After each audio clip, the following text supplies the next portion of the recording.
All right, Assalamu alaikum, everybody, and welcome to our podcast. And today we are talking about Palestine. And yeah, inshallah. So without further ado, let's get started.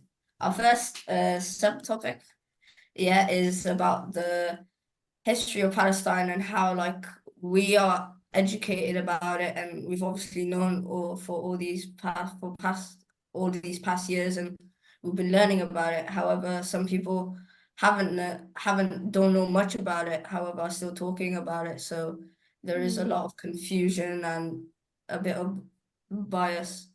So without further ado, let's get started. Zaina, you go first.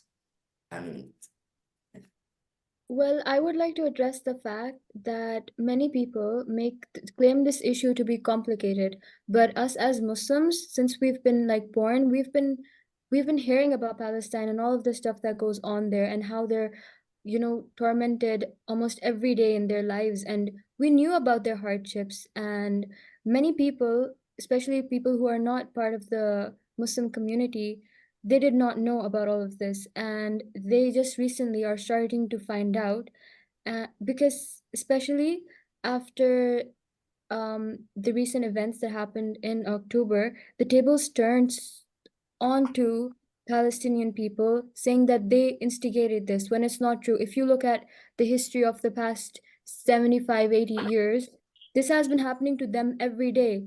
And we, Ahmed said, as Muslims, we know about this. But some people think it's complicated because they haven't been hearing about it. So now that the fact that everybody worldwide knows about it shows this situation is getting worse out of hand day by day and needs to be stopped. yeah, that is a good point.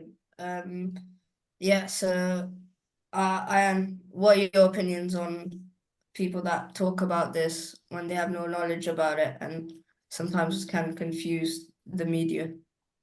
Yeah, adding on what Zaina said is everyone really should know about Palestine, even if you're Muslim or not, because for example, it's like Ukraine. When Ukraine got hit by Russia or got attacked by Russia, then apparently everyone in Europe, everyone knew about it. I think we should have the same type of what do you call reaction with that with Palestine, because this has been happening for some time now. It's been happening for around 75 years, I believe. And yeah. Yeah, okay. Khadija, do you want to add anything extra to what Zaina and Ayan already said? I mean, the thing is, people when they think of I'm not trying to generalize like that. Everyone thinks this, but the media is trying to show that we Arabs have such big complicated issues. We like Muslims have like a lot of complicated issues. So and I think they think as all the previous wars that have happened like in the Middle East and in Muslim and Arab countries. They think, oh, it's normal for them. We're not really going to give a lot of importance, but I realized that when the Ukrainian war happened, a lot of people were like, this is not normal. Like I even heard some people say this is not Afghanistan, this is not Iraq, which is I think totally ridiculous because I think everyone deserves to have peace.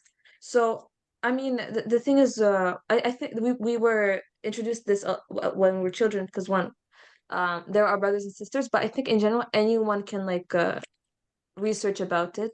I think that it's not really a good idea to always believe the media. I think a nice research and listening to debates and podcasts on this topic is like a good thing to do to get a better understanding on this topic. Yeah, that's true. Um, yeah, all right, inshallah, we're gonna go to our next topic, which is I would also like to say something. all right, yeah, sure, go ahead. Sorry. I just want to echo what Zara was saying, that a lot of the time people say like it's so complicated. I don't want to, I don't know what's happening. I don't have the capacity or time to understand it. So I'm just neutral about it. It's not that complicated, right?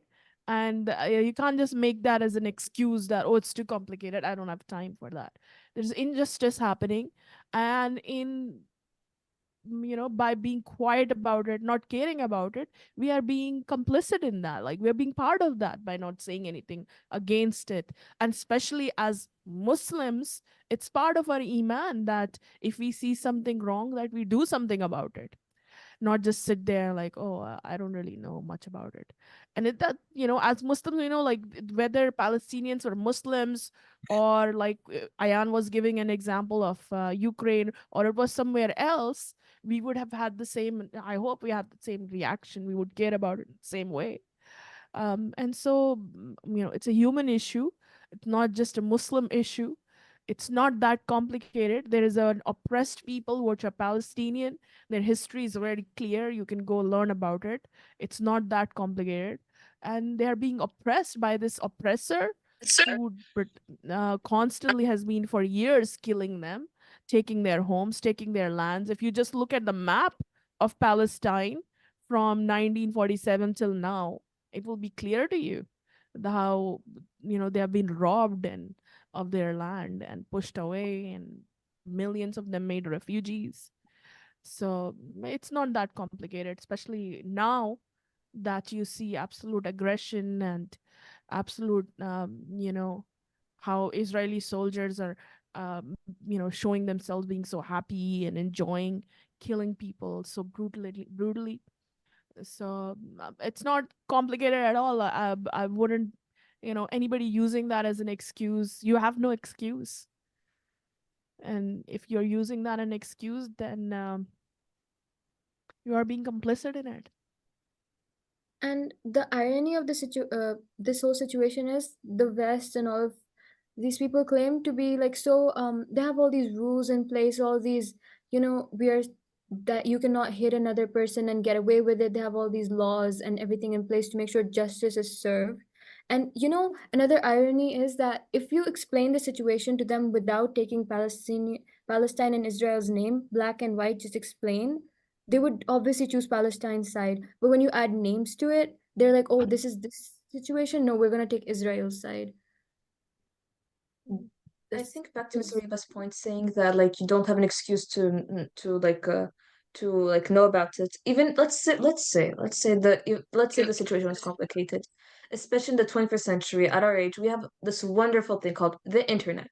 So even if say it was complicated, which of course it's not, there is the internet which can help simplify. There's even now ChatGPT, which even though it's not always the best tool to use, but it can help simplify things for you. So even if it was complicated, there are ways to like simplify it using this wonderful thing we have called the internet. Plenty of yeah, knowledge available. you're like right. Even if it was complicated, how do you justify like deaths of hundreds of innocent civilians and especially children? Like people in the West again don't like to call them children. They call them underage or minors, but deaths of hundreds and thousands of deaths of children every day. How is that complicated to them? That's only happening in Palestine. I don't see it happening in Israel. Hmm. And I guess what Zena means by people in West don't like to call them children is often in how it is reported in the media is not you and then there are a lot of research. In fact, there's a lot of research on that now. This has gone on for so long now, this specific war, that it has given actually people opportunity to do more research on it. And there's research available on how different language is used when news media is reporting about Palestine versus Israel. Um, so often they're not reported as children, but as women or underage or so on.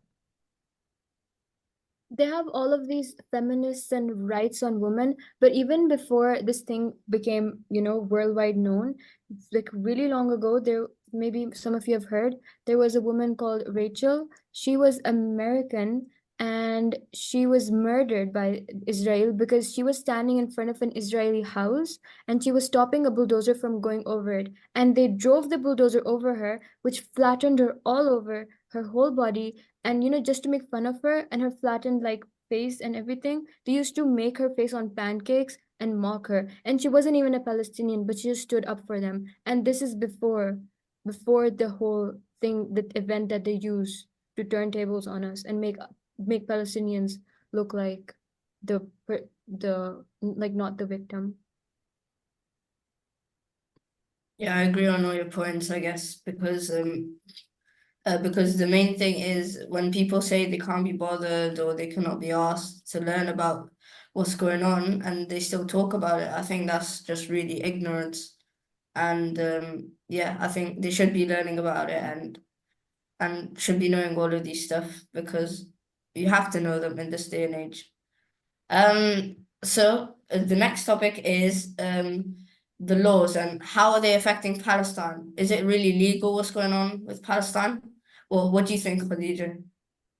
So I actually, before starting this podcast, I did a bit of research on the UN resolutions and laws on genocide and everything.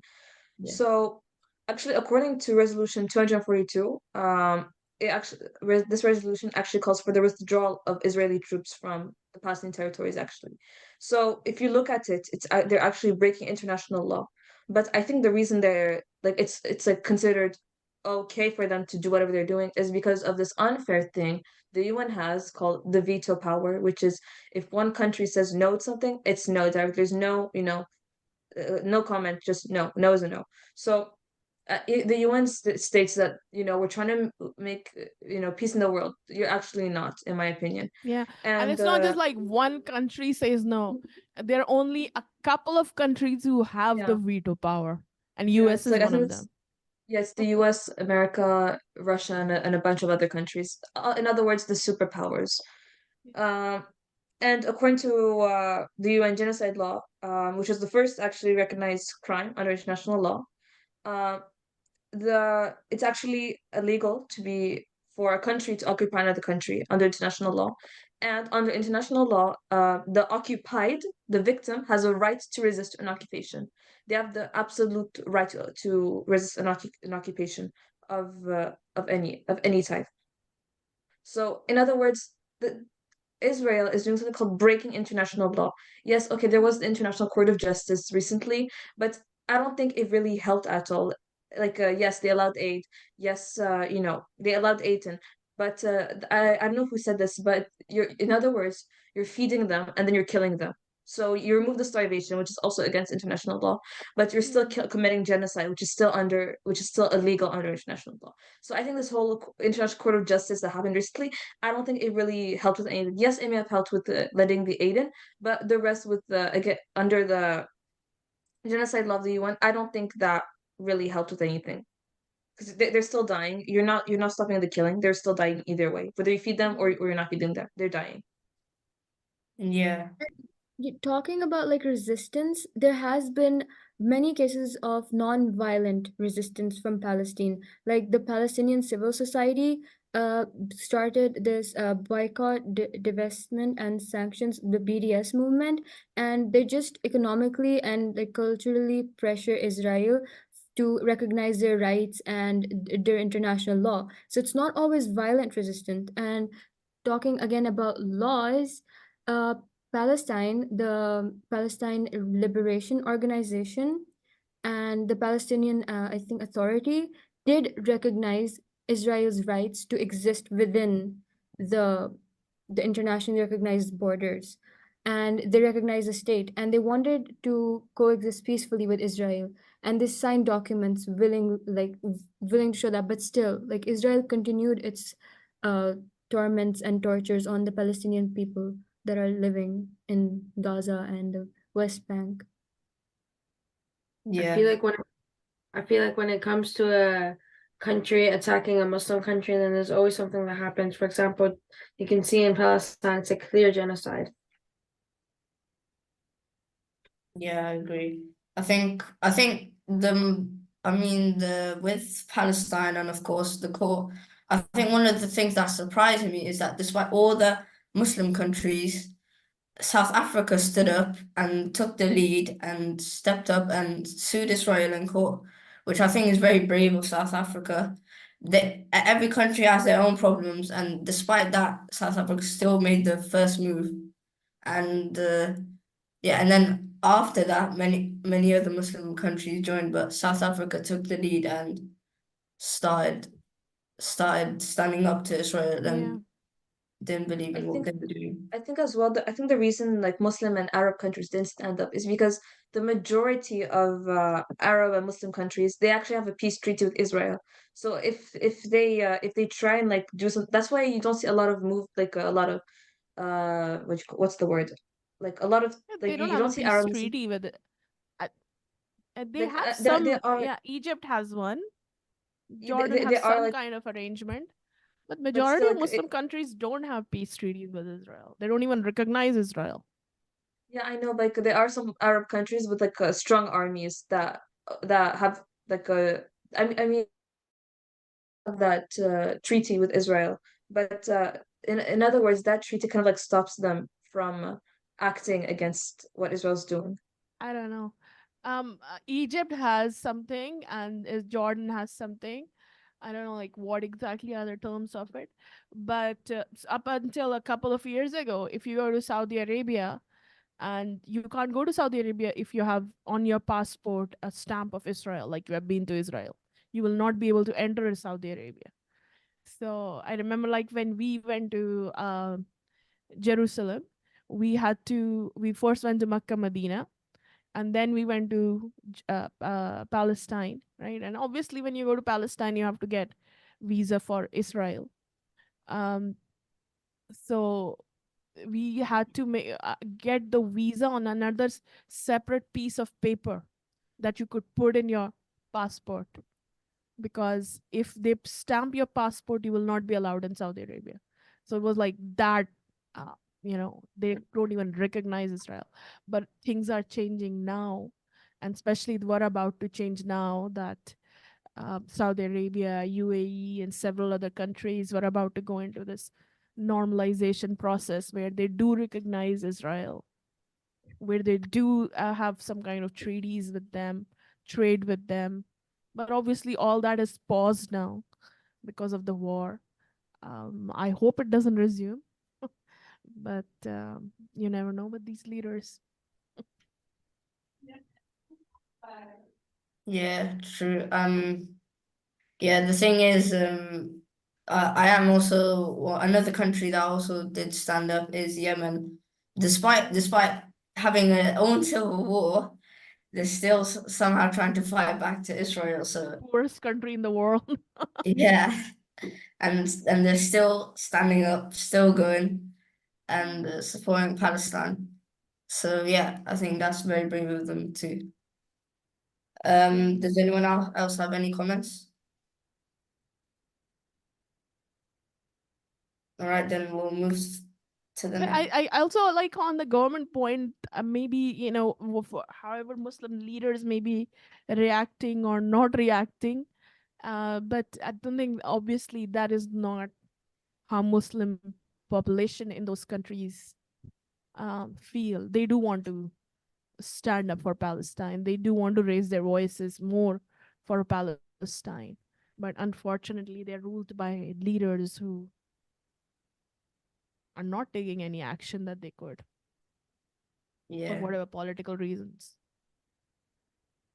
So our next topic is what the Palestinian people say versus what the Israelis say about the situation. So there could be bias and there could be maybe even like it could be one-sided. So Zaina, what do you have to say about it? Well, I personally noticed that if you look at social media or videos of Palestinian kids, Palestinian people, you will never hear a bad word or sentences that sound vile from their mouths. Their souls are so pure, and you don't see them cursing at their prosecutors. But on the other hand, Israel, who isn't even suffering by the hands of Palestinians, has the worst stuff coming out of their mouths about them, defaming them, slandering them, making fun of them, breaking into their homes, taking pictures of their belongings and making fun of those, making fun of their hardships, wearing makeup in a way with bruises to make fun of them. How low do you want to which level do you want to stoop to? I don't understand. But like Palestinian kids, they will always keep their iman strong, and they will never say something bad against Israelis, even though they have every right to at this point. But you always just see them questioning if they're hurt, they will just say, "Why are you doing this to us? Stop doing this to us." But they will never be aggressive and violent the way that Israelis have shown to be. I think the Israelis fear peace, for example, or they fear the Muslim Ummah, like if all the Muslim countries attack for some reason for that. But mostly, I think some Israelis really feel like they don't want peace at all. Especially Netanyahu right now. Yeah. Hmm. You were saying a point about they fear Muslims uniting. I've heard that I'm not sure exactly. I don't know if I should quote this, but I think the Prophet said once the Ummah starts to pray at Fajr, like collectively in mosques, like to get like it's good. It's that means their iman is like really strong at that time, and because of that, these people they keep tabs on our mosques as well. They see how many people are going for Fajr prayer or not because they're so scared for us to unite again. Because in the old times, if you read about the caliphs, if you read about the prophets' times and how strong the ummah was, even if there were like less soldiers in an army compared to the other armies, they would, usually end up having victory on their side. So just they know about our iman and they know how it works wonders for us. So you're right, you're completely right. They are so afraid of us being together. And I think the Palestinians fear that the Muslim Ummah doesn't come, they don't reunite. I think that's what the Palestinians fear, because when I've seen it, like when you go on Instagram or you see some videos of like one is a Palestinian child saying, "Where are you, Muslim countries? Where are you?" And I feel like that really hits. I think that's why like a lot of I think that's why many of like Western countries don't want like the Muslims to they're always trying like I've realized this a lot in Western with the Western countries. I'm not generalizing again. I'm not saying all like civilians agree with this, but I've realized that whenever there's either like a problem between, for example, two let's say two Muslim or Arab countries, they either have to like they either start the fire or they fuel the fire even more. So I think mm, they're scared. I think the reason they're scared for this to for let's say two countries to come together or more, I think is because they know that the world system, like for example the bank system, the money system, etc., it's going to change and it's going to be because the thing with Western societies is they want people to consume more. They want to consume and consume and consume and consume and a lot of consuming, but less production. So I think if the Muslim Ummah comes together, they're going to change that system, and that's what Western society does not want. That's why they're trying to do everything to either start a fire between the Ummah or fuel up a fire between the countries together. Yeah, I definitely agree on your point. Yeah, does anyone else have anything to add?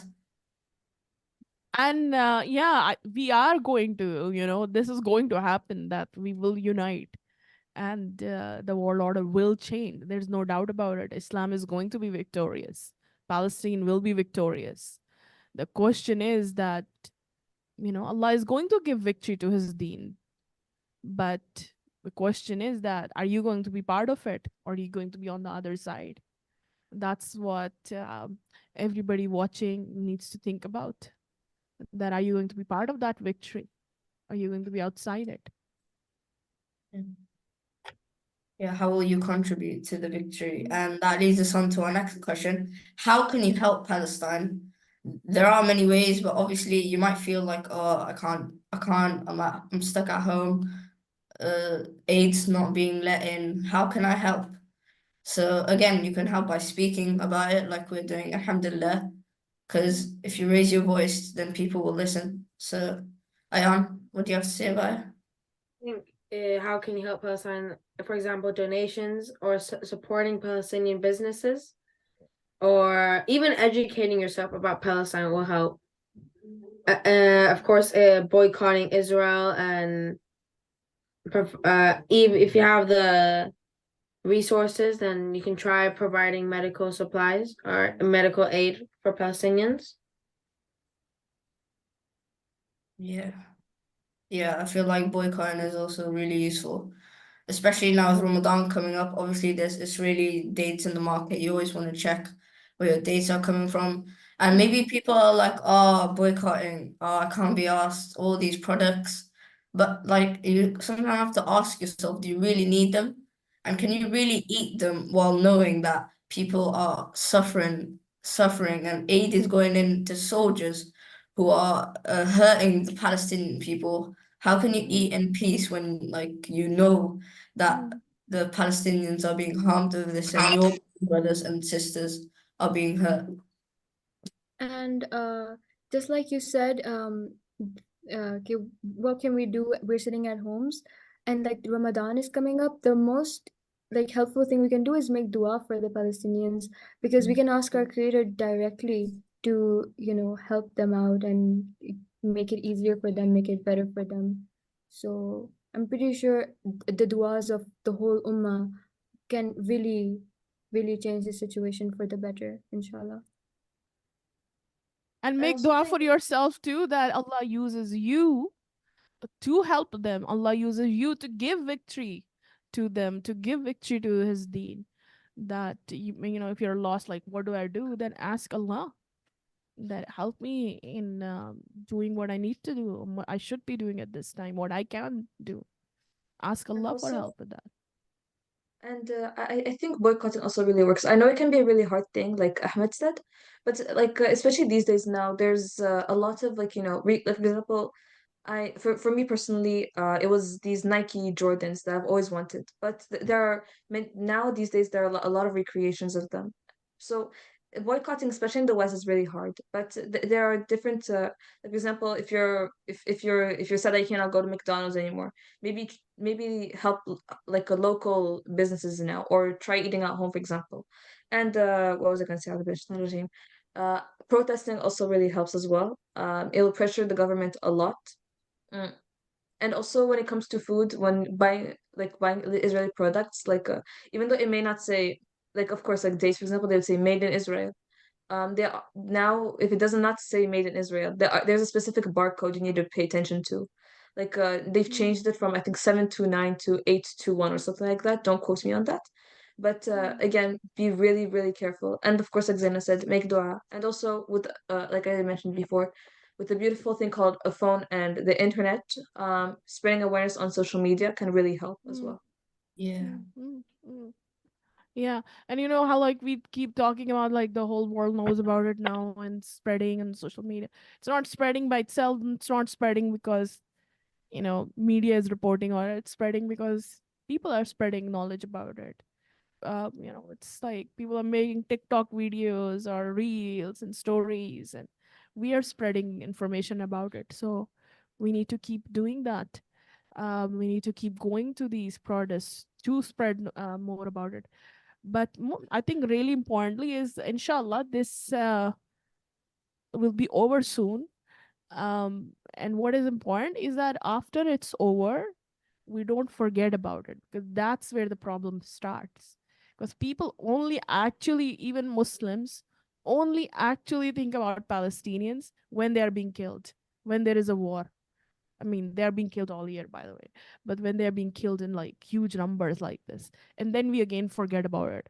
Like, 2014 a war happens, or 12, I think, during 12 to 2008 it happened. In between, we forget about it. And 2 years ago it happened, then we forget about it.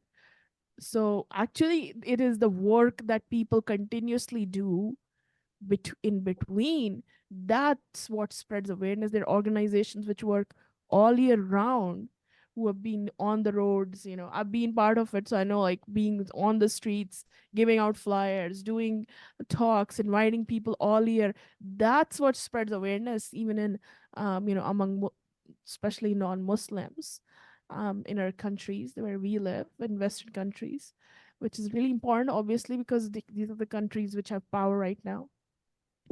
So that's another thing we need to do. Secondly, like, we need to be careful about our own time, that we empower ourselves, right? We become more powerful. We don't waste, while children in Palestine are being killed, I'm just watching Netflix all day and playing games all day. That's not fair. Like that you will be asked about. That what were you doing at this time? You're like, well, I couldn't do anything, so I just binge watched all day. Right? No, that is not all right. And if you actually really care about them, you would make sure that you're using your time wisely right now to empower yourself in whatever way you can.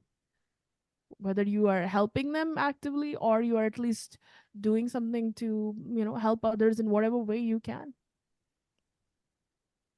Yeah, inshallah. May Allah let us all be able to spread awareness and help Palestine, inshallah. So our next question is why is Allah allowing this suffering? So obviously we don't exactly know, but we can we don't exactly know. Allahu A'lam, Allah is Al-Alim. He knows why this is happening, but we do know that one of the main things this war has done is brought us all together, of course. Mm, On the protests we've seen, everyone just collectively, all the ummah has been united and now is mm, ready. So like I think many people are like, oh, victory is when Palestinian finally get rid of finally stop Israel from this war and the war stops happening and they live in peace.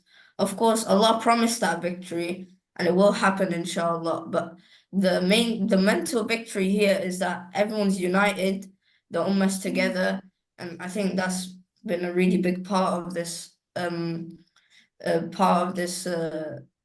genocide really, that mm. Allah has brought everyone together and now inshallah we can work for the good.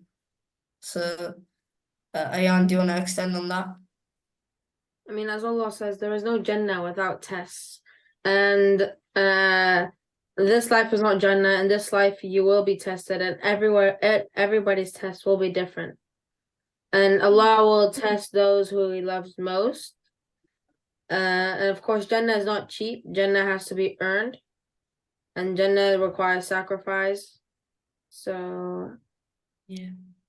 And yeah. something else that's really beautiful that's happening now is the amount of reworks that are occurring day by day. Like so many people who are learning about this and are, shaken to the core by the Iman of the Palestinians are not the non-Muslims are reverting back to Islam because we were all born Muslims.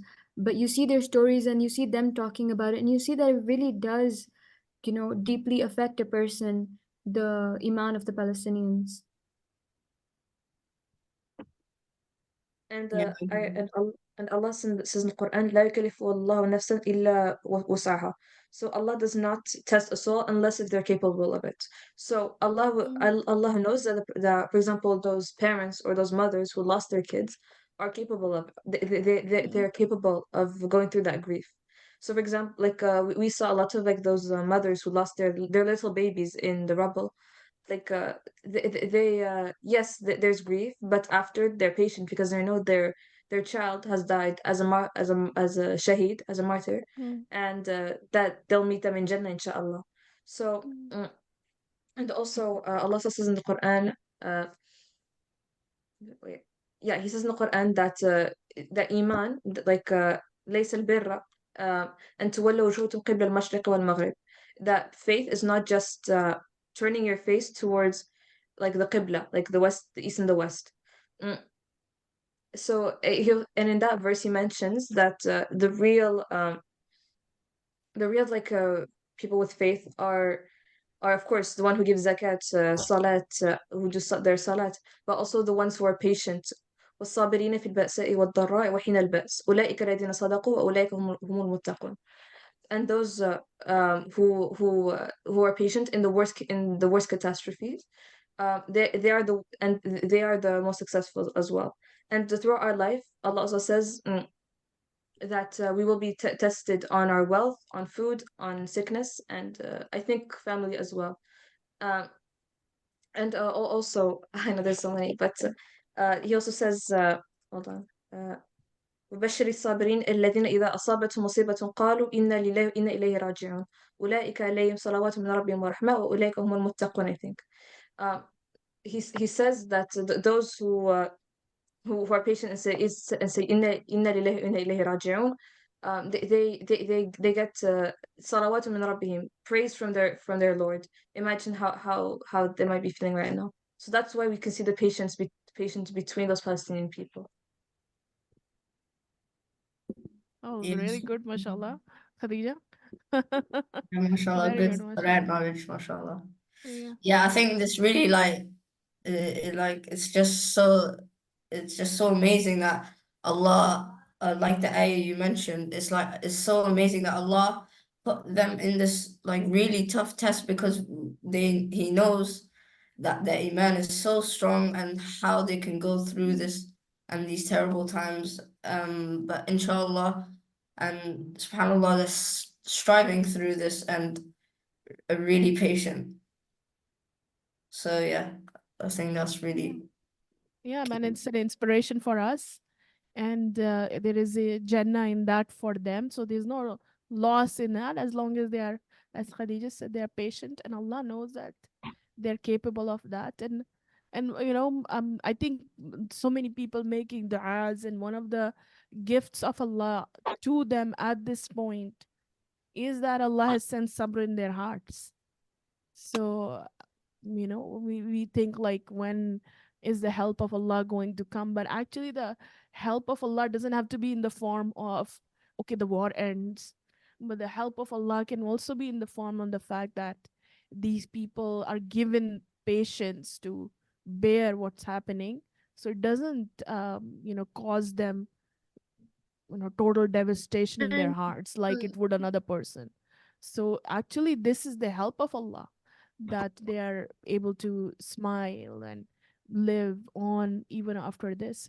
And you don't know like what's going to happen tomorrow, and how much more barakah Allah subhanahu wa ta'ala is going to bring in their life, and where today these events happening today, what are they going to lead to tomorrow. And like Ahmed was saying, he described so many benefits, that we as an ummah, we as a people all over the world are experiencing because of it as well, not just them. So we are nobody to question the will of Allah subhanahu wa ta'ala. They are being tested, we are being tested, and we all need to do our best at this time. Yeah, Zena, sorry. Sorry. Oh yeah, I just got excited to say did you hear the videos where the Palestinian women who lost their children were saying that they had dreams of their children playing in Jannah, and they were saying that they're fine and their mom shouldn't worry about them, that they're happy in Jannah, and also how the bodies of the martyrs were like smelling like musk around them. So all of those instances really do have an effect on your iman and increase it. Yeah. And ultimately, we as Muslims, we know we are here to earn paradise. That's it. So, Alhamdulillah, they're earning paradise in a very difficult way, but may Allah subhanahu wa yeah. ta'ala make it easy for them, and may Allah help us in doing what we need to do for them. I think, as we know, in the Battle of Badr, Allah sent down angels to support the army despite the being hugely outnumbered. Allah sent angels down in that time to support them, and they came out victorious. And I think, inshallah, maybe Allah sent angels down to Palestine and made them support not obviously physically fighting, but obviously emotionally and with patience. Allah sent angels down to support the Palestinians.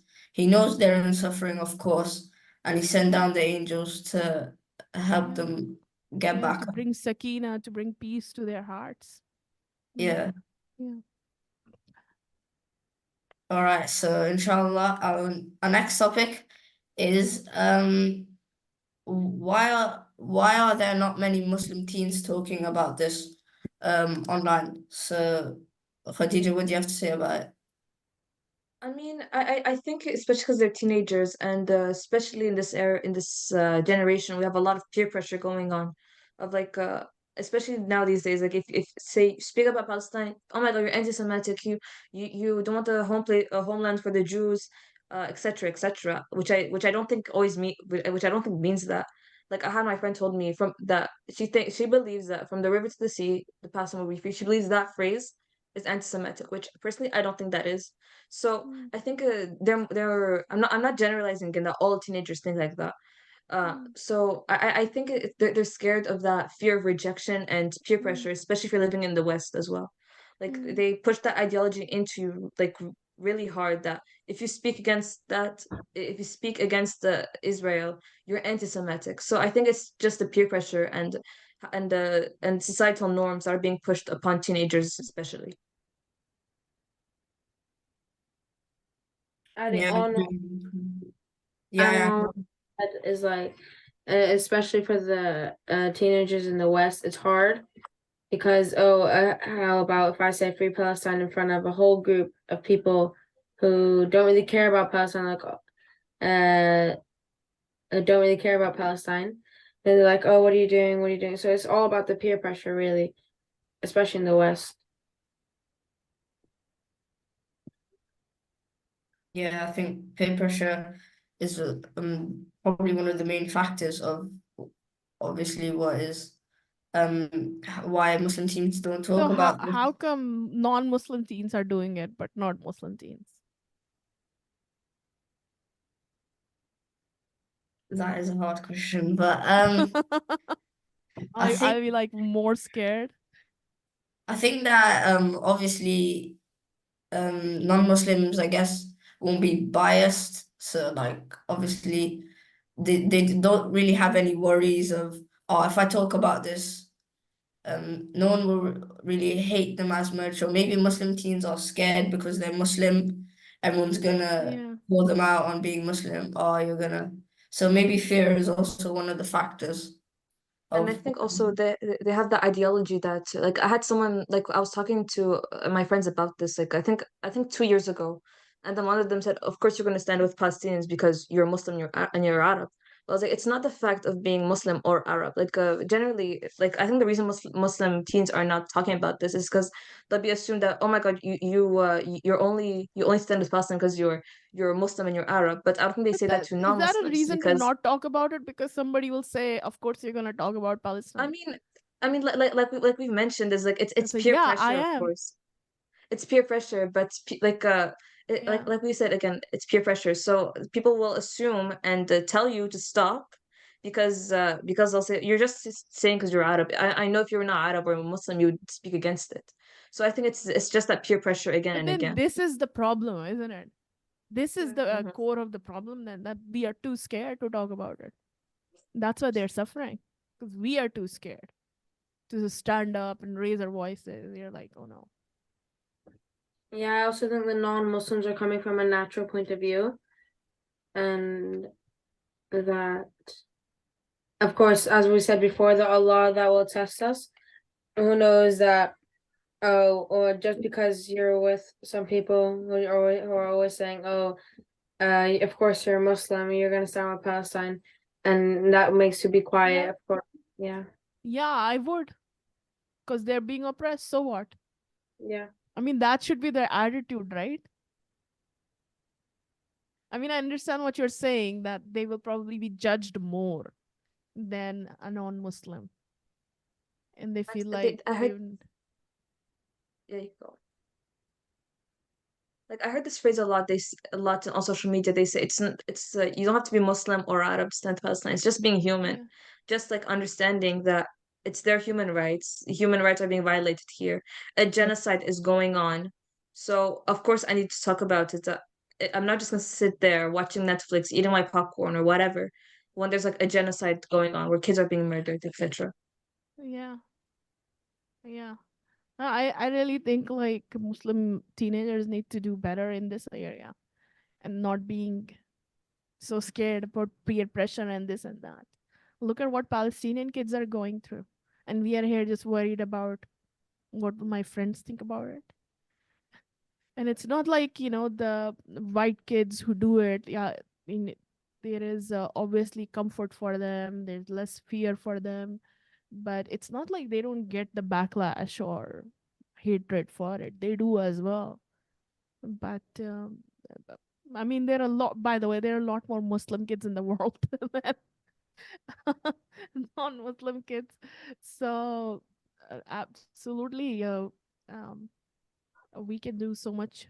If Muslim kids started speaking up about it, whether it's in West or in Arab countries, but unfortunately, for whatever reason, we don't feel strong enough or courageous enough or free enough to talk about it. Alhamdulillah, you guys are. All right, inshallah. And finally, our last and final topic is, when is it going to end?